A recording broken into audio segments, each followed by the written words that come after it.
Hi guys, it's me, Mr. Lansford. We're going to go over farmers in the Great Depression this lesson. All right, let's just jump right into it. So, before we get to farmers in the 1930s and the Great Depression, let's look at where farmers were at before the 1930s. So, before the 1930s, to meet the demand for World War One, many farmers started to upgrade their farm equipment to be like machinery. So, you've seen it in very common in the modern day where farmers will drive these big tractors with these big pieces of machinery. And these pieces of machinery are very expensive. So farmers had to either take out loans or buy them on credit and try to pay them off over time.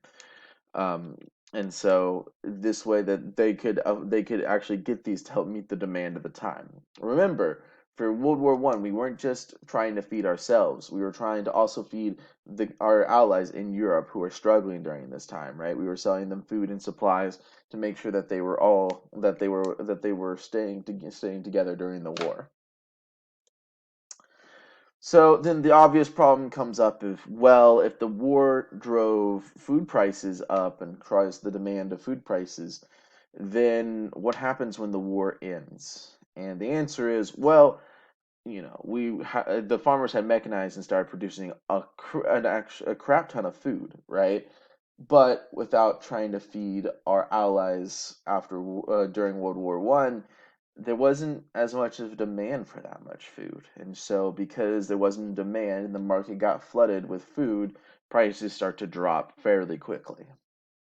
And then by the end of the 1920s, many farmers are in debt because they bought these machines, but because of price fall-offs, they don't really have the money to pay for them anymore, right? Remember, they took them out on credit or bought or got a loan, right? And so they need to essentially pay for these things that they have, but they don't have the money anymore, right?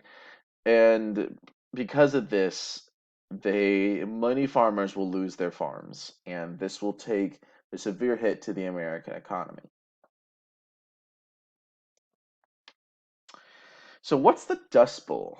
At the starting of the 1930s, there was these huge storms of dust that would kick up in the Midwest around Texas, Oklahoma, and western Kansas. The reason why this really happened was twofold. It was overfarming and droughts. So, drought obviously means just a lack of rainfall, right? There's just not a lot of water for this to hold the ground together, so it easily breaks apart.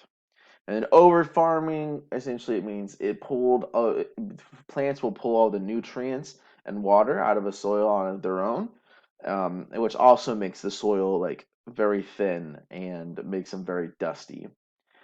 And because of those two things, the wind would pick up, and when the wind picks up, it pick up this, dust from these fields.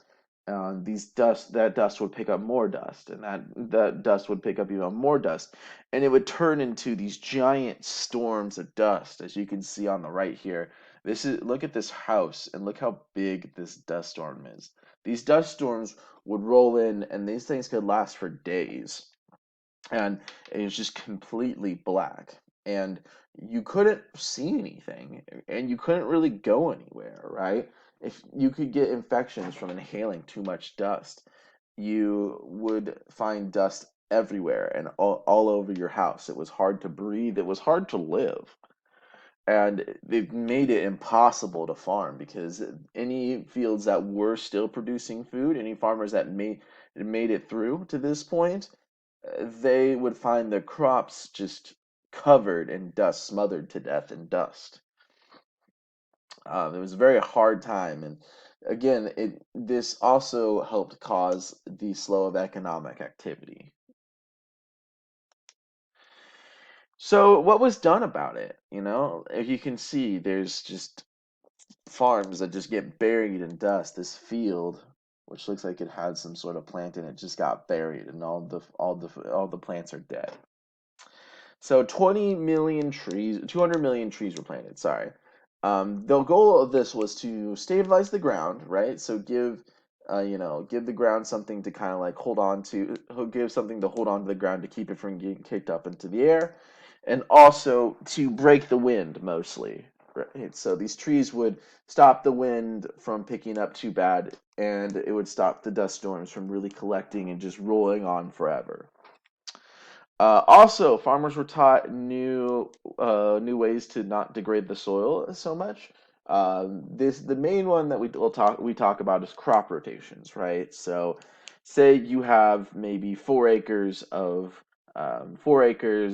land to farm. You farm 3 acres at a time, and you leave that fourth acre to recuperate every season, and that way the fields never get too overfarmed. That's the essential idea of it, right?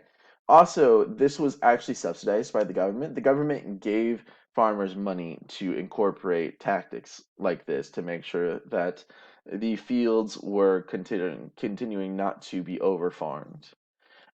It took many, many years.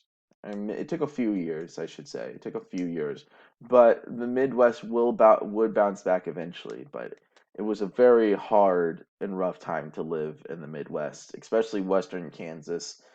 It's you're when remember during this time there was not a lot of support. It was usually you living in a small town, very few people, if anyone at all, really, and you didn't have anyone to really help you when things got bad.